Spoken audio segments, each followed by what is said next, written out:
Hello dear students, today we are going to discuss class 12th chapter 11 biotechnology principles and processes. I am Manisha Verma, lecturer biology, Government Model Senior Secondary School Ani District Kullu, Himachal Pradesh. तो बात करते हैं biotechnology की.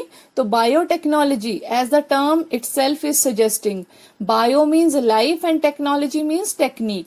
तो bio means जो life है, life किसी भी फॉर्म में हो सकती है, चाहे माइक्रोब्स हैं, फंगस हैं, एनिमल्स हैं, प्लांट्स हैं. तो उस सभी तरह की लाइफ फॉर्म्स पे जब हम टेक्नोलॉजी को अप्लाई करते हैं तो वो बन जाती है बायोटेक्नोलॉजी. तो बायोटेक्नोलॉजी जो है काफी पुराने समय से हम जो है इसकी प्रैक्टिस जो है अपने अपने घरों में कर रहे हैं, और अब जो है इसका जो स्कोप है बहुत ज्यादा एडवांसमेंट उसमें हो गई है. तो इस चैप्टर में बेसिकली हम सभी तरह की जो बायोटेक्नोलॉजी है, ट्रेडिशनल है, मॉडर्न है, उसके बारे में पढ़ेंगे, और बायोटेक्नोलॉजी के क्या क्या प्रोसेसेस हैं उसके बारे में हम इसमें स्टडी करेंगे. तो बायोटेक्नोलॉजी क्या है? It is as a science अगर हम बात करें इसको, तो it is a little more than years old, but as an old useful art it dates back into antiquity. बहुत पुराने जमाने से हम जो है कुछ ना कुछ टेक्निक का इस्तेमाल अपने घरों में करते हैं. For example fermentation. तो इडली, डोसा, सांबर जो है ये सभी आइटम्स जो है सभी के घरों में बनती हैं. इसी तरह से it is the oldest biotechnology.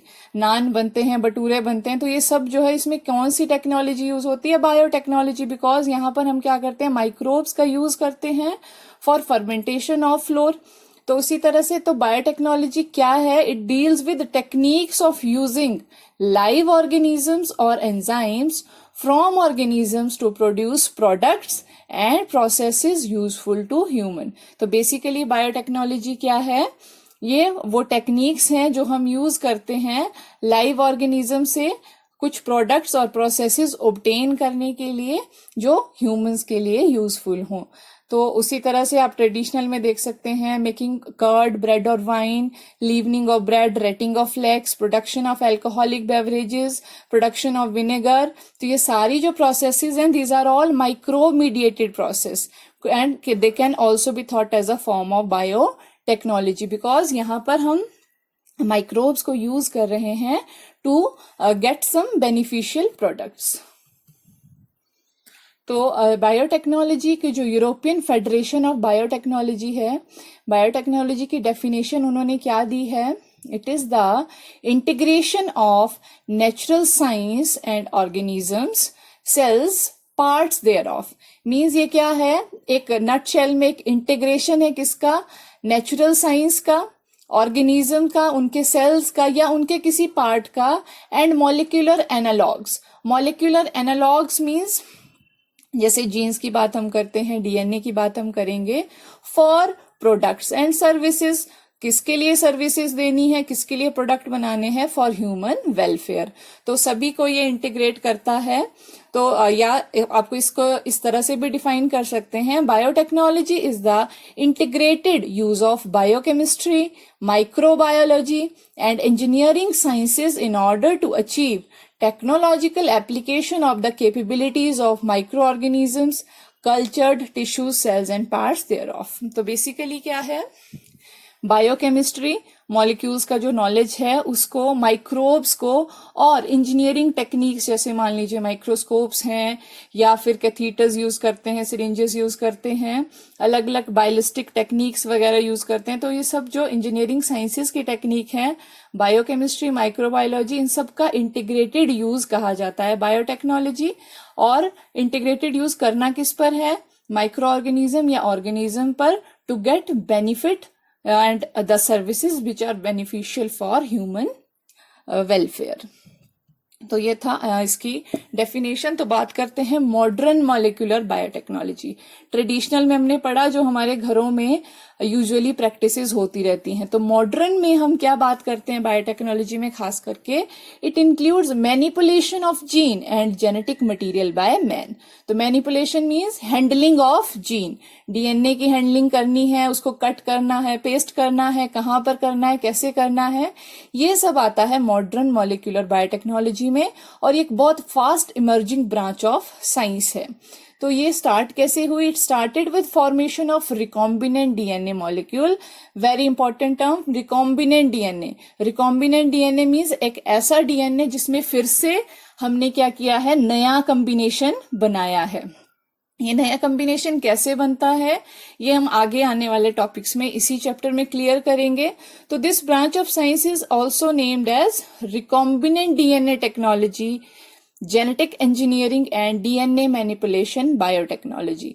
तो मॉडर्न जो बायोटेक्नोलॉजी है इसमें जनरली ये चीजें आती हैं जिसमें हम रिकॉम्बिनेंट डीएनए बनाते हैं और इसे हम जेनेटिक इंजीनियरिंग भी कहते हैं. तो it refers to a number of methodologies in which the desired genes और DNA sequence of an organism are cut into fragments and then introduced into host cells with the help of carriers or vectors to alter its phenotype to suit human needs. तो नाम से ही पता लग रहा है DNA का manipulation करना है. डीएनए का मैनिपुलेशन करने वाली टेक्नोलॉजी, रिकॉम्बिनेशन करने वाली टेक्नोलॉजी. तो रिकॉम्बिनेंट डीएनए कैसे बनता है ये हम आगे डिस्कस करेंगे, लेकिन एक जनरल आइडिया कि इसमें हम क्या करते हैं. सपोज हमें किसी ऑर्गेनिज्म का कोई जीन जो है, कोई उसका जो गुण है वो अच्छा लग रहा है, हम उस पर्टिकुलर जीन को वहां से कट करेंगे, उसको किसी वेक्टर पर पेस्ट करेंगे. वेक्टर मीन्स एक व्हीकल चाहिए जो उसे हमारे डिजायर्ड ऑर्गेनिज्म में हमें उसे डालना है.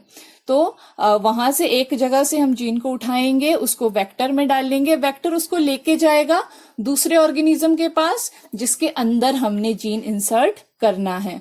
तो इस तरह से क्या हुआ, डीएनए का एक रिकॉम्बिनेशन हमने किया, अपनी मर्जी का फ्रेगमेंट डीएनए का हमने कट किया और उसको एक व्हीकल के थ्रू, एक वेक्टर के थ्रू जो है दूसरे ऑर्गेनिज्म में पहुंचा दिया. तो ये इन अ नटशेल रिकॉम्बिनेशन हो गया.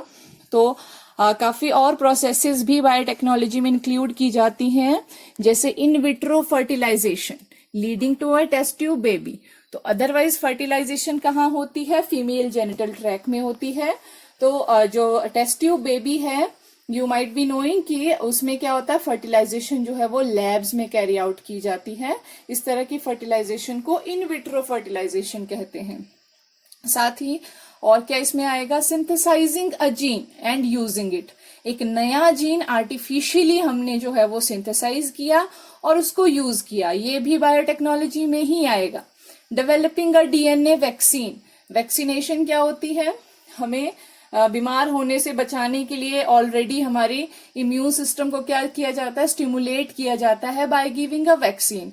तो आजकल जो है जेनेटिक इंजीनियरिंग की हेल्प से हम सिंपली डीएनए वैक्सीन्स भी जो है वो डिजाइन कर सकते हैं. Correcting a defective gene. ये जो टेक्निक्स है काफी ज्यादा स्किलफुल हैंडलिंग इनके लिए चाहिए, लेकिन ऐसा नहीं कि ये पॉसिबल नहीं है. तो मान लीजिए कोई जीन है हमारा जो डिफेक्टिव है, कोई प्रोटीन बॉडी में जो है वो गलत तरीके से बन रहा है, तो we can also correct it by using recombinant DNA technology. So the recombinant DNA technology जो है ये एकदम से तो नहीं आई होगी. हमेशा कोई भी ब्रांच साइंस की डेवलप होती है तो उसके पीछे कुछ डिस्कवरीज होती हैं जिससे हमें पता चलता है कि ये पॉसिबल है कि दो ऑर्गेनिज्म के डीएनए को मिक्स एंड मैच किया जा सकता है, उनको ट्रांसफर किया जा सकता है. तो ये टेक्नोलॉजी जो है, ब्रांच जो है, ये कैसे डेवलप हुई. सबसे पहले जो है कुछ साइंटिस्ट ने फाइंड आउट किया कि there are plasmids in bacteria which replicate along with and independent of bacterial chromosomal DNA. तो सबसे पहले जो पाथ ब्रेकिंग जो डिस्कवरी थी वो थी प्लाज्मिड्स की डिस्कवरी. तो प्लाज्मिड्स क्या होते हैं, this is a bacterium, this is the bacterial chromosome. तो प्लाज्मिड जो है एक्स्ट्रा क्रोमोसोमल मटेरियल होता है बैक्टीरिया के अंदर. एक्स्ट्रा क्रोमोसोमल मीन्स उसके क्रोमोसोम से अलग. तो इस तरह का सर्कुलर एक डीएनए होता है जिसको प्लाज्मिड कहते हैं. ये प्लाज्मिड जो है इस बैक्टीरियल क्रोमोसोम के साथ साथ भी रेप्लिकेट करता है, इंडिपेंडेंटली भी रेप्लिकेट करता है. और साथ ही इनमें क्या क्वालिटी होती है, एक बहुत इंपॉर्टेंट क्वालिटी, ये एक बैक्टीरिया से दूसरे बैक्टीरिया में जो है वो एंटर हो सकते हैं. तो ये जो क्वालिटी थी रिकॉम्बिनेंट डीएनए टेक्नोलॉजी के लिए सबसे ज्यादा डिजायरेबल थी. तो प्लाज्मिड्स की जो डिस्कवरी थी बहुत इंपॉर्टेंट पॉइंट था in case of recombinant DNA technology. फिर क्या हुआ, दूसरी जो डिस्कवरी थी, in early 1960 DNA of bacteria, it was found that DNA of bacteriophage is broken down into pieces when it infects a bacterium. A conclusion was drawn from this observation that the bacterial cells have some defensive mechanism that break the viral DNA. तो early 1960 में क्या देखा गया कि bacteriophage क्या होते हैं? These are the viruses which cause disease which effect bacteria. तो बैक्टीरियोफाज का डीएनए देखा गया कि बैक्टीरियोफाज एक वायरस है. जैसे ही वो बैक्टीरिया में एंटर हुआ, उसका जो डीएनए है वो ब्रेक डाउन कर दिया गया इन बैक्टीरिया. तो इससे कंक्लूजन देखा गया, ड्रॉ किया गया कि बैक्टीरिया के अंदर कुछ तो ऐसा है जिसने वायरल डीएनए को ब्रेक कर दिया, छोटे छोटे टुकड़ों में बांट दिया. तो ये जो observation it led W Arber, scientist थे एक, उन्होंने इससे ये कंक्लूजन निकाला कि बैक्टीरिया में जरूर कुछ एंजाइम्स हैं जो क्या कर रहे हैं, इस बैक्टीरियोफाज के वायरल डीएनए को ब्रेक कर रहे हैं. उसी तरह से फिर आर्बर, नथान और हैमिल्टन स्मिथ नाम के साइंटिस्ट थे 1970 में. They isolated first restriction endonuclease from the bacterium Haemophilus parainfluenzae which can break DNA at specific sites. अब ये तो पता चल गया था कि देयर आर सर्टेन एंजाइम्स जो क्या कर रहे हैं, डीएनए को ब्रेक कर रहे हैं. लेकिन जो सबसे इंपॉर्टेंट एंजाइम डीएनए को ब्रेक करने के लिए हमारे पास है, these are the restriction endonucleases. क्यों इनको इंपॉर्टेंट बोला? क्योंकि ये जो एंजाइम ये बहुत स्पेसिफिक होते हैं, ये डीएनए को बहुत ही स्पेसिफिक साइट्स पर ही कट करते हैं. तो इससे ये फाइंडिंग आई कि हम इसे यूज कर सकते हैं to break DNA of our desire. जो हमारी जो इच्छा है उस पीस को हम जो है कट कर सकते हैं बाय यूजिंग रिस्ट्रिक्शन एंडोन्यूक्लियस. तो इन्हें जो है 1978 में इसकी डिस्कवरी के लिए जो है नोबेल प्राइज भी दिया गया. These enzyme are also called molecular scissors. Very important question point for NEET also. तो मॉलिक्यूलर सीजर मीन्स जो छोटे छोटे मॉलिक्यूल्स को क्या करती है, कट करती है. तो फर्दर जो आगे जो हमारे पास डिस्कवरीज हुई, तो जेनेटिक इंजीनियरिंग जो है वो स्टार्ट की गई, पॉल बर्ग ने की वो 1972 में. इन्होंने क्या किया, introduced a gene of SV40. SV40 क्या है? एक वायरस है, सीमियन वायरस. सीमियन वायरसेस हम उनको बोलते हैं जो मंकीज, एप्स और ह्यूमंस को जो है इफेक्ट करते हैं. तो इन्होंने क्या किया, SV40 का एक जीन जो है वो एक बैक्टीरियम में इंसर्ट किया विद हेल्प ऑफ लैम्डाफाज. तो यहाँ पर क्या हुआ, रिकॉम्बिनेशन हुआ, ट्रांसफर ऑफ जीन हुआ. तो इसलिए जेनेटिक इंजीनियरिंग के फादर के तौर पर पॉल बर्ग को याद किया जाता है. Again an important point two note. उसी तरह से दो और साइंटिस्ट थे, Collins and horn. They developed a method for obtaining recombinant plasmids packed into the protective coats of a phage and then transduced into E. coli. तो इस तरह से बहुत सारी डिस्कवरीज हुई जिससे कि रिकॉम्बिनेंट डीएनए टेक्नोलॉजी जो है वो एक इमर्जिंग ब्रांच ऑफ साइंस, एक fast growing branch of science जो है वो बनता जा रहा था. तो अब बात करते हैं प्रिंसिपल्स ऑफ बायोटेक्नोलॉजी. तो बायोटेक्नोलॉजी जो है ये दो कोर टेक्नोलॉजीज पर बेस्ड होती है. तो सबसे पहली है जेनेटिक इंजीनियरिंग. तो जेनेटिक इंजीनियरिंग नाम से पता लग रहा है, जीन्स की जेनेटिक मटेरियल डीएनए जो है हमारा, उसकी क्या करनी है, इंजीनियरिंग करनी है. तो it is the manipulation of genes by man simply.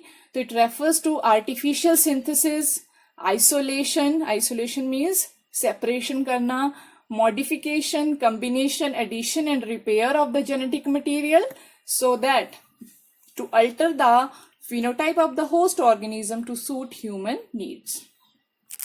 तो हमें क्या करना है, जो भी मैंने अभी सारे आपको चीजें बताई, सिंथेसिस, आइसोलेशन, ये सब चीजें करके हमें करना क्या है, हमें फिनोटाइप अल्टर करना है of host organism. Host organism हम उसको बोलते हैं जिसमें हम फॉरेन जीन जो है इंसर्ट करते हैं. तो हम फॉरेन जीन उसमें इंसर्ट क्यों कर रहे हैं, क्योंकि हम कुछ ऐसा प्रोडक्ट चाहते हैं जो हमारी नीड का हो, उससे बने. तो ये जो आपके पास मैनिपुलेशन है जीन्स का, ताकि जिससे कि क्या हो, फिनोटाइप ऑफ होस्ट जो है अल्टर हो जाए. फिनोटाइप मीन्स जो अपीयरेंस होती है, आपने पढ़ा होगा जेनेटिक्स में भी, तो फिनोटाइप जो है वो अल्टर हो जाए ताकि ह्यूमंस जो जरूरतें हैं वो पूरी हों उससे। तो दूसरा जो कोर टेक्नोलॉजी बायोटेक्नोलॉजी का है वो है बायोकेमिकल इंजीनियरिंग।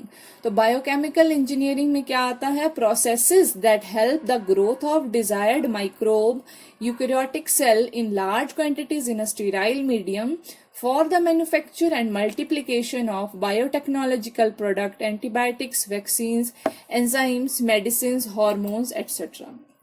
तो अब जेनेटिक इंजीनियरिंग से हमने क्या किया? हमने कुछ ऐसे सपोज कुछ माइक्रोब्स हमने डिजाइन किए इंसुलिन प्रोडक्शन के लिए। हमें इंसुलिन प्रोडक्शन बहुत अमाउंट में चाहिए, तो अब हमें क्या चाहिए? वो बहुत अमाउंट में चाहिए, तो हम यूज करेंगे बायोकेमिकल इंजीनियरिंग, जिसमें हम उस डिजाइंड जो हमारे पास माइक्रोब होगा उसको लार्ज क्वांटिटीज में ग्रो करेंगे। ग्रो करने के लिए बहुत जरूरी है sterile medium. Sterile medium means ऐसा मीडियम जो कंटेमिनेशन से फ्री हो, जो साफ सुथरा हो, क्योंकि अगर वो साफ सुथरा नहीं होगा तो मीडियम जो है वो खराब हो जाएगा और ऑर्गेनिज्म भी खराब होगा, प्रोडक्ट हमें नहीं मिलेगा। तो बायोकेमिकल इंजीनियरिंग किस लिए जरूरी है? ताकि हमने जो ऑर्गेनिज्म जो अल्टर करके बनाया है, हमें उससे जो प्रोडक्ट है उसकी क्या करनी है? मल्टीप्लीकेशन करनी है, लार्ज स्केल पर उसको प्रोड्यूस करना है इन अ स्टीराइल मीडियम। तो these are the principles of biotechnology. अब बात करते हैं कंसेप्ट डेवलपमेंट।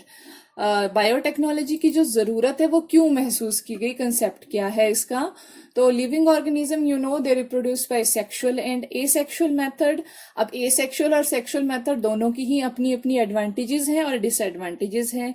एसेक्सुअल में जो हमारे पास क्या है, जो जीन पूल है वो प्रिजर्व रहता है, क्योंकि वहां पे सिर्फ माइटोटिक डिविजन्स होते हैं, तो जीन्स जो है वो उसी फॉर्म में फर्दर पास ऑन होते हैं। लेकिन सेक्सुअल जो मेथड है इट प्रोड्यूसेस वेरिएशंस। तो वेरिएशंस के लिए सेक्सुअल रिप्रोडक्शन बहुत ज्यादा इंपॉर्टेंट है। तो सेक्सुअल रिप्रोडक्शन से को जो है ट्रेडिशनली भी ब्रीडिंग, प्लांट ब्रीडिंग में या एनिमल ब्रीडिंग में जो है यूज किया जाता था। लेकिन अब प्रॉब्लम क्या थी ट्रेडिशनल हाइब्रिडाइजेशन प्रोसीजर में?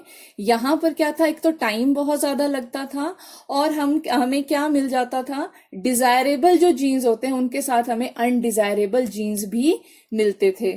फॉर एग्जाम्पल, हमने कोई जो है सब्जी की कोई वैरायटी जो है वो क्रॉस करके प्रोड्यूस की है, कोई हाइब्रिड वैरायटी, तो हमें क्या किया, हमें मान लीजिए साइज बड़ा चाहिए उसका, लेकिन हमें साथ में क्या हो गया? अनडिजायरेबल जीन्स, क्योंकि हमने पूरे पूरे ऑर्गेनिज्म यूज किए हैं, तो साथ में अनडिजायरेबल जो जीन्स होंगे वो भी आएंगे। लेकिन रिकॉम्बिनेंट डीएनए टेक्नोलॉजी से क्या हुआ कि वो जो अनडिजायरेबल जीन्स आने की जो संभावना थी वो खत्म हो गई, क्योंकि हमने क्या किया, जो ऑर्गेनिज्म था उसमें से सिंपल साइज बढ़ाने वाला जीन उठाया और वो दूसरे में ऑर्गेनिज्म में डाल दिया ताकि साइज जो है वो बढ़ जाए। तो बाकी के जो अनडिजायरेबल जीन्स थे वो हमारे टारगेट ऑर्गेनिज्म में अब नहीं आए। तो इस तरह से बायोटेक्नोलॉजी का कंसेप्ट जो है राइज हुआ ताकि डिजायर्ड जीन्स ही हमें जो है वो मिले, अनडिजायरेबल जो जीन्स है हमें नहीं मिले।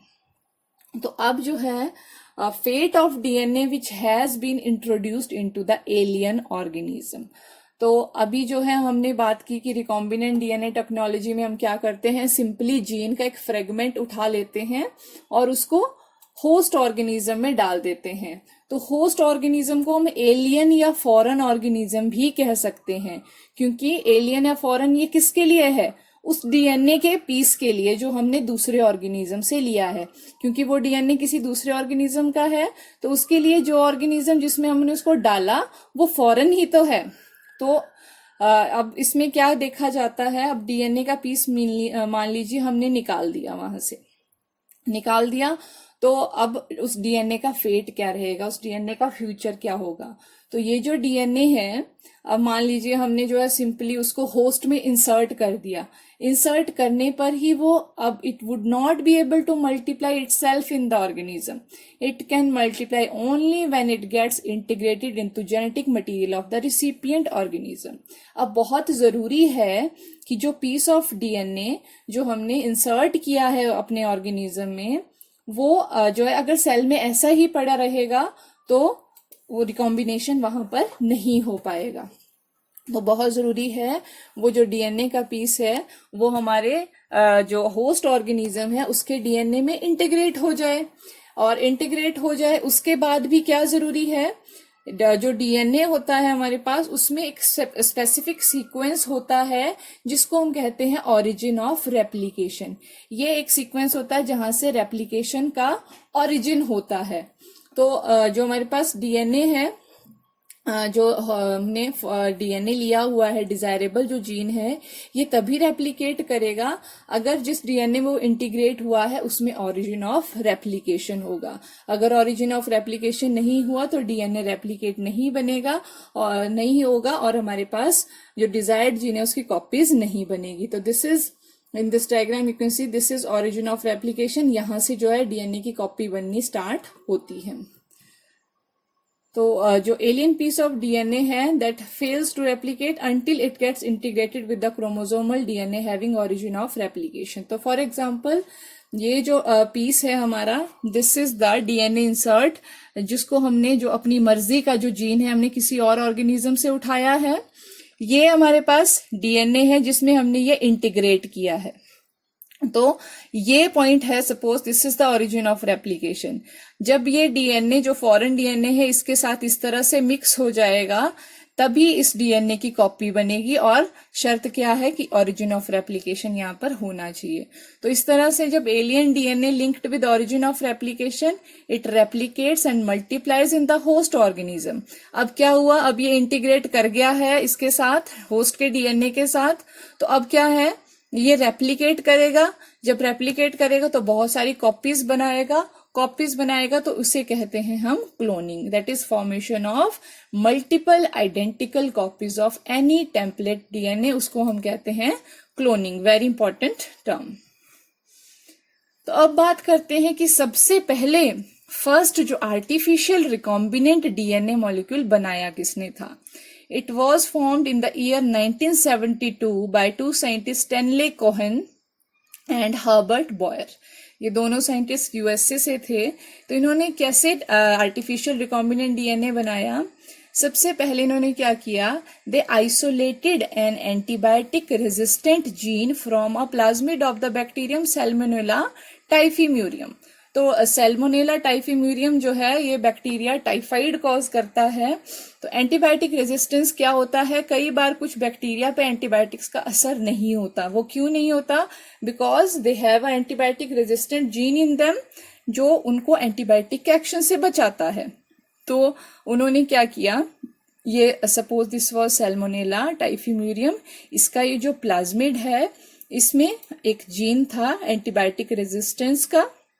उन्होंने इस एंटीबायोटिक रेजिस्टेंस के जीन को यहां से रिमूव कर लिया। तो suppose this is the bacterial DNA और यहां पर ये है एंटीबायोटिक रेजिस्टेंस जीन। प्लाज्मिड में से ये इन्होंने रिमूव कर लिया दोनों वर्कर्स ने। They isolated the antibiotic resistance gene by cutting the desired piece of DNA from the plasmid. अब यहां से इन्होंने क्या करना है, इसको रिमूव करना है। किसकी हेल्प से, cutting off a piece of DNA from a plasmid was done with help of restriction enzymes, जिसकी मैंने पहले भी बात की, popularly known as molecular scissors. So this is our antibiotic resistant gene. It was cut from here by these two scientists with help of restriction enzyme. तो यहाँ पर ये हमने कट कर दिया। तो नेक्स्ट इन्होंने क्या किया, the piece of DNA cut from the plasmid was then linked with plasmid DNA acting as vector. अब ये प्लाज्मिड से ही डीएनए इन्होंने रिमूव किया। अब जो है इसे जो डिजायर्ड ऑर्गेनिज्म या होस्ट ऑर्गेनिज्म में जब डालना है तो हमें चाहिए होगा कुछ विकल्प। वैसे ही जैसे हमें कोई सामान कहीं ले जाना हो तो यहाँ से वहां तो हमें गाड़ी चाहिए होती है, तो वेक्टर या व्हीकल जो है वो हमारे पास गाड़ी है जो क्या कैरी करेगा, डीएनए को।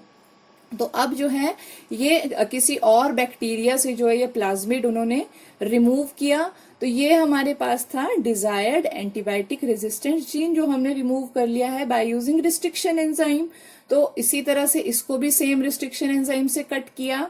अब क्या होगा नेक्स्ट स्टेप में, अब हम इस वेक्टर, इस ये वाला जो डीएनए है इसे हम क्या कहेंगे, वेक्टर। तो इस वेक्टर को और ये जो फॉरेन जो जीन है हमारे पास, इनको हम क्या करेंगे, अब इनको एक दूसरे के साथ जोड़ेंगे। तो ये जोड़ने को क्या कहते हैं हम? हाइब्रिडाइजेशन। तो hybridization is brought about by an enzyme DNA ligase. Ligase means ligate करना, जोड़ना।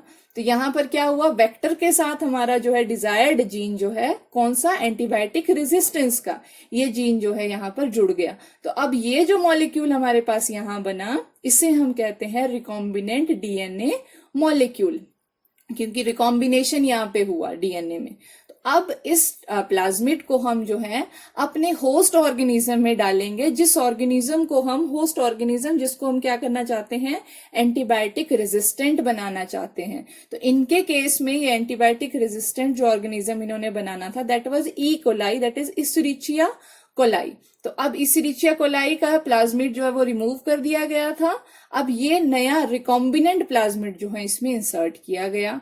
तो अब जब बैक्टीरियल क्रोमोसोम रेप्लिकेट हुआ, उसके साथ साथ ये प्लाज्मिड भी रेप्लिकेट हुआ तो बैक्टीरिया डिवाइड हुआ, और यहां पर इन बैक्टीरिया में भी क्या हो गया, एंटीबायोटिक रेजिस्टेंस आ गया।